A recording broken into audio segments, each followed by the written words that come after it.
دوستو، اخلاقی اقدار تاریخی حالات کی پیداوار ہیں اور یہ وقت کے ساتھ بدلتی رہتی ہیں۔ دوستو، مڈل ایج کے کسی شخص کی وہ اخلاقی اقدار نہیں ہوں گی جو آج ہماری ہیں۔ مثال کے طور پر ان کے لیے جادو کا عمل کرنے کے لیے کسی کو جلانا ایک قابل قبول بات تھی۔ وقت کے ساتھ ساتھ اخلاقی معیارات تبدیل ہوئے، وہ پتھر پر لکیر نہیں ہوتے۔ انسانی اخلاقیات تاریخ اور ماحولیاتی حالات کے مطابق بدلتی رہتی ہیں۔ ہمارے اخلاقی ضابطوں میں انسانی تاریخ کے 3 بڑے معاشی مراحل کے دوران بڑی تبدیلیاں آئیں۔ وہ مراحل تھے شکار، زراعت اور صنعت۔ شکار کے مرحلے میں مردوں کی ذمہ داری شکار کرنا تھی، اس لیے مردوں میں موت کی شرح بھی زیادہ تھی۔ اس کا مطلب یہ تھا کہ مرد کم تھے، لہٰذا ایک مرد سے کئی عورتیں شادی کرتی تھیں۔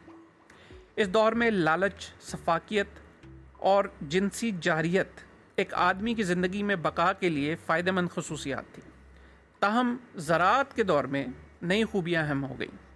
مردوں کو بہادر، جارحانہ اور متشدد ہونے کی بجائے محنتی، تعاون کرنے والا اور پرامن ہونے کی ضرورت پڑی۔ بچے ایک خاندان کے لیے معاشی اثاثہ ہوتے تھے، اس لیے شادیوں اور حمل کو روکنے کی کسی بھی کوشش کی حوصلہ شکنی کی گئی۔ خاندان ایک فارم پر پیداوار کی اکائی تھا اور والدین کا اختیار بہت ضروری تھا۔ بچے اپنے والدین کی اطاعت کرتے اور ان کے ساتھ کام کرتے۔ پھر صنعتی انقلاب آیا۔ صنعتی انقلاب نے ایک بار پھر اخلاقیات کو تبدیل کر دیا۔ صنعتی انقلاب میں بچے اپنا گھر چھوڑنے اور انفرادی طور پر کام تلاش کرنے کے لیے نکل پڑے۔ اتحاد اتنا اہم نہیں رہا، انفرادیت بہت اہمیت اختیار کر گئی۔ زیادہ بچے پیدا کرنا بھی معاشی طور پر فائدہ مند نہیں رہا، اس لیے شادی کی اہمیت بہت کم ہو گئی۔ معاشروں نے شادی کی حوصلہ شکنی کی اور اس کی بجائے آزاد محبت کی حوصلہ افزائی شروع ہو گئی۔ ہمارے جدید اخلاقی معیارات اب بھی تبدیلی کے تابع ہیں، جیسا کہ وہ ہمیشہ رہے ہیں۔ ممکن ہے کہ 100 سالوں میں لوگ صحیح اور غلط کے بارے میں بالکل مختلف رائے رکھتے ہوں گے۔ دوستو، کیتھولک چرچ اپنا اخلاقی اختیار کھو چکا ہے، لیکن یہ اب بھی زندہ ہے کیونکہ یہ مایوس لوگوں کے لیے امید فراہم کرتا ہے۔ کیتھولک چرچ گو کہ جدید دنیا میں ایک فرسودہ ادارے کی طرح لگتا ہے، لیکن اس کے اب بھی کروڑوں ماننے والے ہیں۔ اس کی چند وجوہات ہیں۔ اگرچہ چرچ نے اصل میں اخلاقیات اور خیرات کو فروغ دینے کی کوشش کی، لیکن یہ مڈل ایجز میں بدعنوان ہو گیا۔ ابتدائی مڈل ایجز میں چرچ نے غلامی، خاندانی جھگڑوں اور تشدد کے خلاف جنگ لڑی، لیکن آہستہ آہستہ انہوں نے ایسے مسائل پر اپنا موقف تبدیل کر دیا۔ کیتھولک چرچ جلد ہی بدعنوان رہنماؤں کے ساتھ منسلک ہو گیا جو اسے مزید طاقت حاصل کرنے کے لیے سیاسی آلہ کی طور پر استعمال کرتے تھے۔ آخرکار چرچ نے اخلاقیات اور خیر سگالی کو فروغ دینے کی بجائے انکوزیشن کے ذریعے آرتھوڈاکس اور مذہبی نظریوں کو فروغ دینے پر توجہ مرکوز کر لی۔